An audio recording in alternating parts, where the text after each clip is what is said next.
Hip-hop started from the slums of the Bronx, New York. I fell in love with breakbeats, the techniques, b-boying, MCing, crushing whoever was in front of you. It was groovy. You knew how it was. It's true, it's hip-hop. It's only one source to get it. It's I Do It For Hip-Hop Podcast. Subscribe, Google Play, iTunes, and DJ Bugsy 215 SoundCloud. It's all about the hip-hop. Keep it hip-hop. What it do? It's your boy DJ Bugsy, Do It For Hip-Hop Podcast. This is the Indie Artist Spotlight bonus episode. When I tell you this interview has been a long time coming, ever since last year. All right, can't stop greatness. Can't stop greatness. I got my man Jack Day. Hold up. J King Dat Wave. J King Dat Wave. I'm gonna say it one more time. J King Dat Wave. Logan is in the building. You already know, man. He got the new project out right now, Player Vibes. Already know. And we about to get right into it. So let's talk about Player Vibes. Let's talk about the title and I guess whatever single or song that you are pushing, or what's your favorite song, you being a creator as an artist that kind of like speaks to you more than anything off the project? Well, Player Vibes is just, for me, when I be hearing a lot of people music right now, it ain't, you can't get too fly to it. Everybody want to buy somebody a Birkin. They want to do this, that, and the third. I was just like, nah, we got to put this Player Vibes out there. We got, just get some fly music out there. Take it back to like the 90s, the Maces, the Bigs, and all that. When when you was feeling fly, you wanted to go out, put the, diamonds on, feel good. Yeah. So I was just like, look, man, put these Player Vibes out here. That's what we doing. All right. My favorite song off the project is Money Player Respect. There's a little flip off of Money Power Respect. Ooh. Yeah, first song on it. Yeah. The hip hop purist started. You feel me? You know what I'm saying? Money Player Respect. You know what I'm saying? So tell me about that song.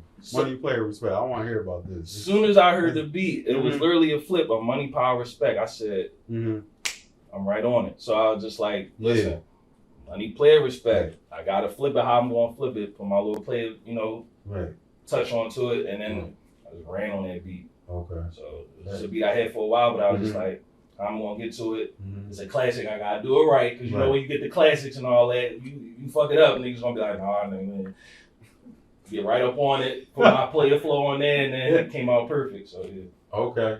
So Player. So how are the women receiving this project? Because some women love players and some women hate players. Well, most women hate players. Yeah. So what is the outcry of the women and you being a player in this particular space? So for Player, for me, my brand is called Player Wave, but Player Wave to me it stands for person loving and admiring yourself, always winning above variables every time. So it's an acronym.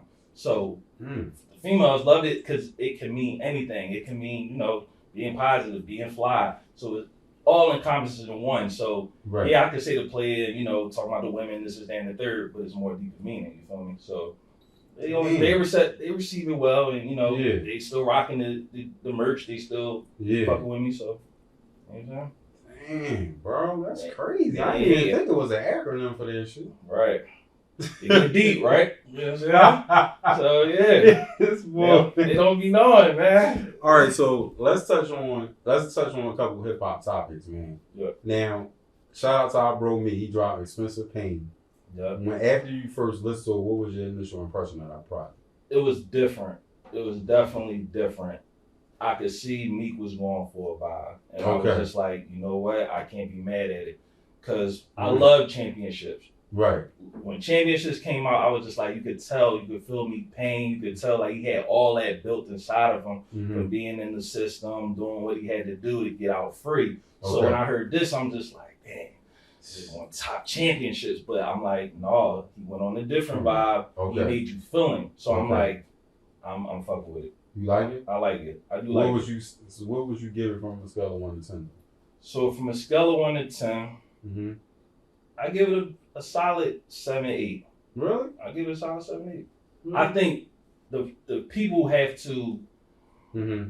They going off the old Meek where it's the party vibes. They going off the dude from Burke Street that was spitting 1,000 bars. On this one, he trying to I felt like he trying to go a little bit commercial, but no, he's still trying to keep it street because you got the little Dirks, you got the little dumb dudes that's gonna give you the pain. Okay. Who can give you pain better than Meek and have the bars on top of that? You feel what I'm saying? It's true. So I know it may not be, the hip hop, him killing it on a beat crazy, but he give you that pain, he give you that vibe. It's just something you gotta sit with. You know what I'm saying? So that's all. I mean, me personally, bro, I give it a 5 because I give it a 5. I just don't feel it, bro. I feel like he's trying to fit in with the Little Dirt and Little Baby era right now. Like he's trying to sound more like them. Not to say you can't switch your style up because we so used to hearing Meek rap fast or rap loud or whatever made him famous, but it's just not enough Philly to me. You know what I mean? I feel like he keep it a little bit Philly. Like, he still keep it a little bit Philly. Of course, he's still going to have the down south flows and do that. You know what I'm saying? He's still trying to appeal to the younger crowd. I mean, I get that. Yeah. But I still feel like it's still him. Like, he even a couple songs, he be switching up his flow. Like, you know what I'm saying? Like, he's still trying to, like, I feel like this album is more like a I'm going to say reinventing himself, but he's trying to get into change song. Yeah, like he's trying to get into some vibing type music, trying to make you feeling more. You know what I'm saying? So that's just my opinion. But okay, I respect that. I mean, shout out to Meek. I mean, definitely. I think too, what's changing Meek's sound is his mindset of where he's at in life. True. You know, he has 2 kids now. He's on a billionaire mindset. He's hanging around Robert Kraft. You know what I mean? Michael. It's definitely gonna change your mindset being around billionaires. And then music is really not the bag for real, like it was. It's not like he don't take it serious, but his landscape of music. And I told somebody this before. I feel like now he's working on other things because he's been in the game for 10 years. And you notice a lot of artists that have been in the game for 10 years, they start moving in different avenues. Like Nicki Minaj is doing it. Drake is doing it. Meek is doing it. I haven't really seen J. Cole and Kendrick do it, but I think those other few artists that I mentioned previously are doing it where they're kind of like focusing on checking the marks of other industries and getting money in other industries as opposed to focusing on the music industry. Yeah, you can tell he's starting to get like I feel like he's more on some coaching, trying to coach the younger guys to be like, yo, I've been through it, so I definitely feel like he's coaching Lil Durk and Lil Baby. I do agree with that. And that's good because I feel like they're gonna listen to him because they come from the same place you come from, maybe worse, but it's still gonna be like I be around Robert Kraft, I be around the owner of the Sixers, I be around these guys, so I know some stuff that y'all don't know yet. Y'all want to experience it, but y'all don't know it yet. So, but let me be the cheat code to be like, listen, don't go down that, don't go down that path. Go right here, and I feel like Dirk and I'm listening. So why not? Yeah, I respect. Now I do respect that about me. Yeah, but a lot of people say, but what about Philly niggas? When he gonna coach a Philly young nigga? He is, but you seen what happened with Boy, right? You know what I'm saying? Stop beefing. I get y'all a deal. Right. They throwing the F you. Like, you know what I'm saying? Like, you can't, it's like he trying to get you on that path, but you can't be on some block shit. Like, you mad because he won't rep this block. You feel what I'm saying? Like, he's thinking past that. He's not thinking if he was on 18th from Burks, you know what I mean? 24th. And look, he said it on $1 Million Worth of Game. Shout out to Gilly and Wallow with the interview. But he said, like, I can't drive through Broad Street with a Maybach or a Rolls no more, like I used to 10 years ago or 5 years ago, because I can get shot. A nigga could pull up in a Delta 88 and just let off shots, and now I'm dead, and now my 2 kids got to live without a father. That's how it is. So a lot of these young boys got to start taking that and understanding what mindset is and don't be hating on it. Right. You know what I'm saying? Because he's still the face of Philly, whether you like it or not. He is. He is. Like, and but him doing that, he can do that in Atlanta. Atlanta got millionaires, rappers. I was in Atlanta like 2 months ago. Okay. I saw 2 trains. He had a 2-tone Bentley just riding on the highway. I'm like, you can't do that in Philly. You know what I'm saying? Like, you can't. You know, and speaking of Atlanta, talk about the brand. Talk about that brand that you learned about in Atlanta, the liquor brand. It's called Revanche. It's it's you got the bottle with you? The bottle. Yeah, you got it. Yeah, you can get it. Let me go get it real quick. We're gonna get that joint. We're gonna let that joint be in the footage. Absolutely. Yeah, get that joint. My nigga. But yeah. So tell me about that joint. Yeah, it's a new cognac. It ain't too out much in Philly. It's places you can get it in Philly, but I learned about it in Atlanta. Okay. Shout out to my bro, Kamal. He got a weed shop out there. It's called CMB Vapes. Him and his man Billionaire. And that's how I got introduced to it. What's his name? My man Kamal and his homie is named Billionaire. Billionaire? Yeah. He getting money. Yeah. They just opened up this shop probably like a couple months ago. They on that weed, the stuff in Atlanta, the dispensaries. You told me about how much bread they can make. It's crazy. For real? So you about to get in that? We gonna see. I gotta learn some more of the, I gotta learn some more of the logistics. My man came with the word, but but I'm definitely on it. Black business, you gotta support your brother. So anytime that I could do that, I'm right on it. So perfect. Now, it was a new versus that's about to hit. Carriage One versus Big Daddy Kane on October 17th. For real? Yeah. What's your thoughts on that versus? KRS and Big Daddy Kane. You just blew my mind right now, bro. Like, yes, bro. KRS and Big Daddy Kane. Criminal Minded. Right. Love that album. Love it, man. I'm taking it too far back on y'all, for real. But no, Criminal Minded. Yeah. I can't see KRS losing that, bro. I can't. You know what I'm saying? I can't, bro. I can't. Much love to Big Daddy Kane. He influenced one of my favorite rappers of all time. Right. The late Biggie. Yeah. He influenced Biggie and Jay. Right.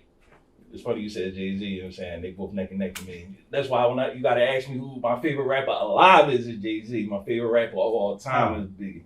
You know what I'm saying? My man. That's my favorite rapper of all time, too. You feel me? Yeah. So, if it wasn't for the Big Daddy Kane, it wouldn't be the Jays and the Johns. So I'm like, but Criminal Minded. You've been blinded. You know what I'm saying? Looking for a star like mine, you can't find it. You can't, bro. That's like... That's the staple. It's like a hip hop Bible, you feel me? So it's like I can't see KRS losing. I can't either, bro. Much love to Big Daddy Kane though. Yeah, you know that boy got some shit. Definitely. And he can still perform at his age, bro. He can just. I watched the joint online probably not too long ago. Spinning on stage like nothing on Hot 97 with Flex. Right. Killing it. Right. So I gotta give respect to that. So, but KRS One. I got KRS One too. I think you're gonna take that. Definitely gonna be dope though. Yeah, for sure. So I want to get into that, man. I want to get into some debates, man, about what you just said, because I know a lot of people feel like Jay-Z is the GOAT, but I don't. I'm sorry. I mean, and I said this a long time ago. Jay-Z can drop 5 more albums, and I still don't feel that he has what it takes to surpass the Notorious B.I.G. And the reason why I say this is because what Notorious B.I.G. did in a short span, from Ready to Die to Life After Death, and he died at 25, is niggas that's been rapping for 15, 20 years and still can't succumb to classics like him. Yeah. So it's like, why can't a nigga that did, and this is what they always say on Facebook and social media, well, he don't got enough work, he can't be a GOAT, he died too early, he only got 2 albums, and I'll be like, nigga, 2 albums that I can't stop playing though. That's what I'm saying. 25 years later though. Timeless music. It's rappers today that been out for 10 years, and I'm not doing that, bro. It's on like I even give J. Cole his props. Born Center is one of those albums for me. I like Born Center. And Friday Night Lights, the mixtape. Yeah. Those 2 projects I can play over and over, and So Far Gone, because some people be like Take Care for Drake, but for me it's So Far Gone. I'm not a big Take Care fan. I get it. They saying it's classic, but not to me. I'd rather listen to Drake early mixtapes than So Far Gone. After that, it's like, whatever. What's your thoughts? Because you say Big is your favorite, but can Jay surpass Big in your estimation? And one last thing. I Love the Dough and Brooklyn's Finest. Biggie smoked them on both songs, in my opinion. And I'm just going to stand on it. You came to talk. My man came to talk. This is my guy right here. He I'm came dead to talk. ass. He came to talk. That's it. And your name Jay. You about to go against Jay. Your name Jay. But Jay. You know what I'm saying? You trying to figure out what this? Yeah, you got me on that one. That was a good one. I feel like, all right, much respect to, see, all right, Big came out in the time where he had to compete against top MCs from the 80s, late 80s, I'll say, to early 90s. Right. So it's just a golden age. It's a golden age of hip hop. So it's just like you had to make timeless shit. You had to be on point. You had to be with the lyrics. You had to be, because look who Nas around the corner. The Wu-Tang. So it's like when Puff was getting him in the seat, he had to compete with that. Man, you put a heavy one on that one. But that's what I'm saying. It's like, and they was talking shit about him on the tape. Oh yeah, they was coming. They was doing for the Nas right? Song. Yeah. So I mean, Big. It was just like at that era in life, it was just you had to make the timeless stuff, and it had to hit right. And you know he had the best coach. He had Puff. Facts. Cause look what the L.L.C did.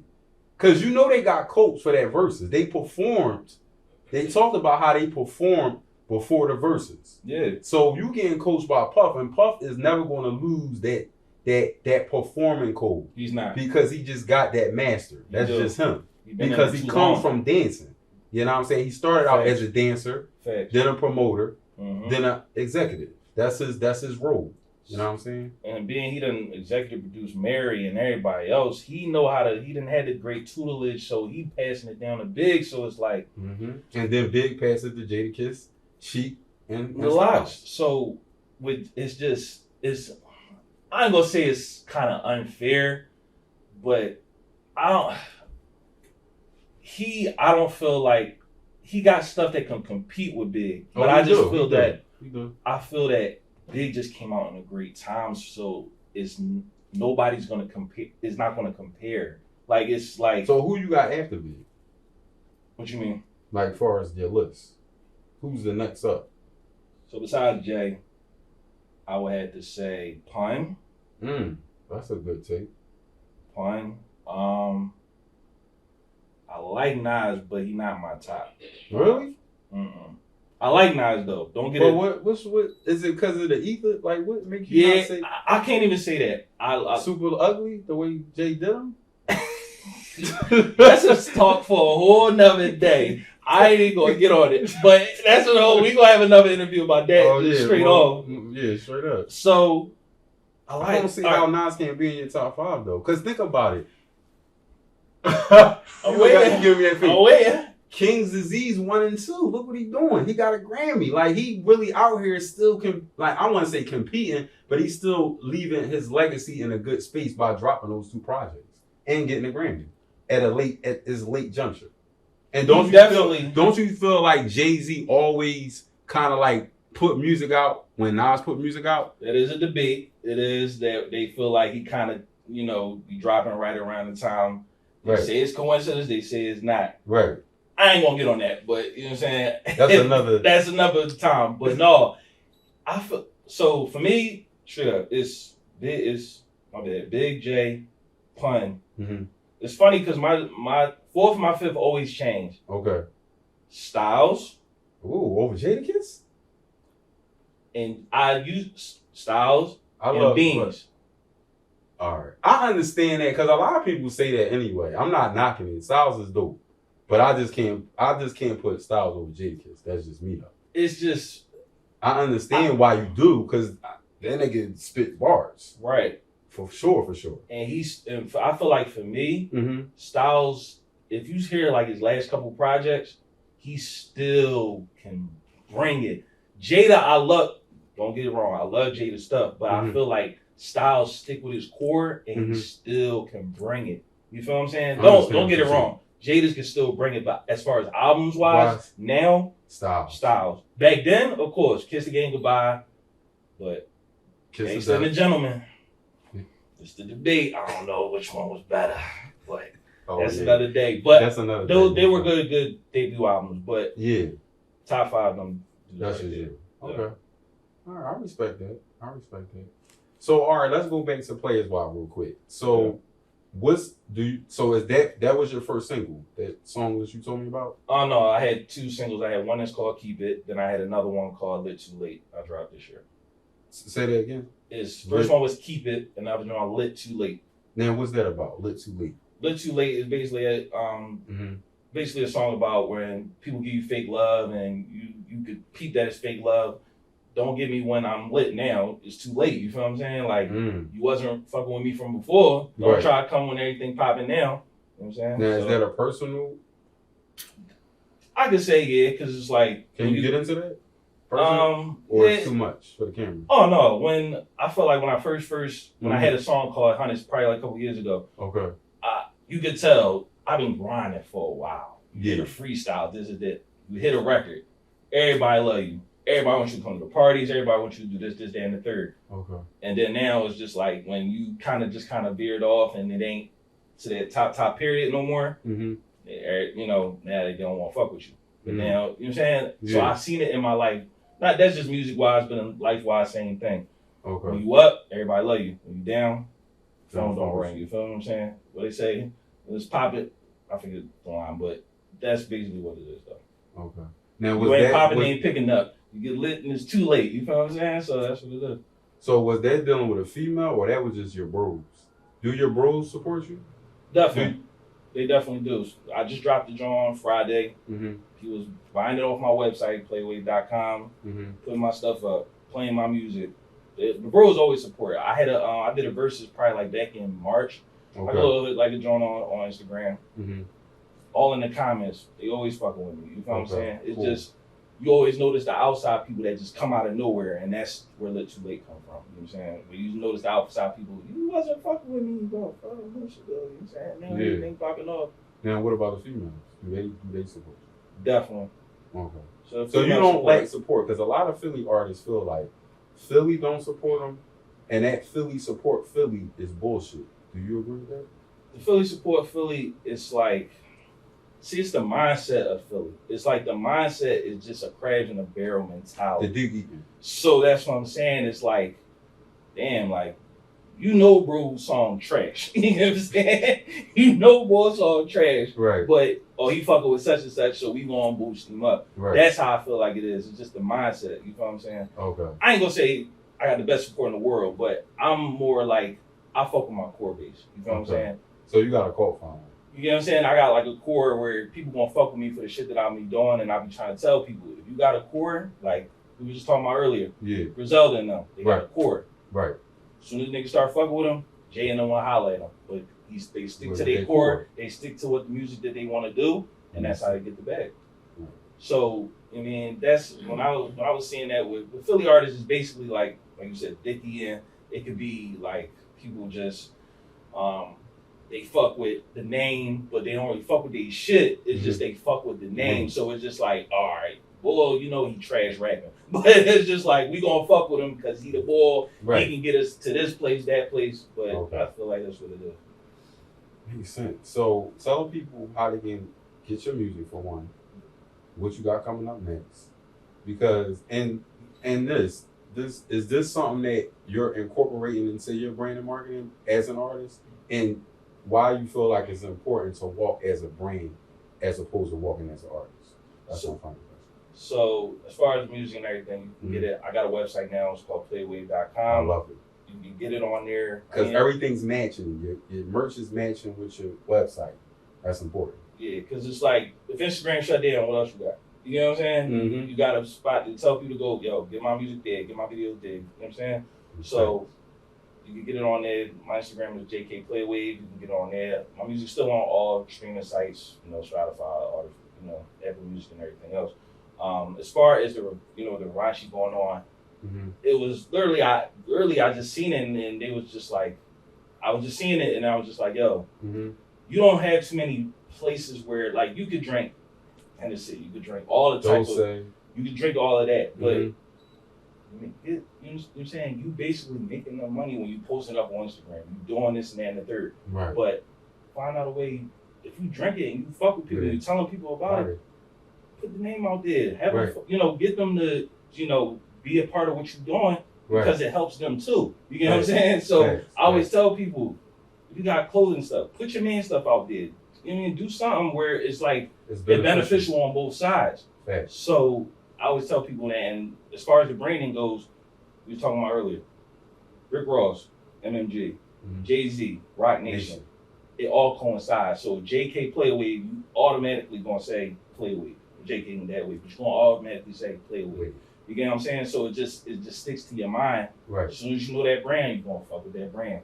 Griselda, Benny the Butcher, right on it. So I always tell people, definitely, like you say, get you a brand and carry yourself like that, because then you know you got a company or something to protect. You're not gonna fuck up. You're not gonna want to be a part of some bullshit where it's gonna fuck up your brand and fuck up your money. So that's definitely get you a brand in. Well, bro, we finally made it happen. My nigga. Long time coming. Yo, it's your boy DJ Bugsy. Make sure you follow us on Door for Hip Hop Pod. Make sure you follow me, DJ Bugsy 215. Keep it hip hop. Peace. Know that. Know that. Know that. Know that. Let's get it. Frank Lucas. Yeah, what you need in life. Get it, my nigga, you see the light. Really don't need your wife. She calling me when she need the pipe. You never seen this eyes.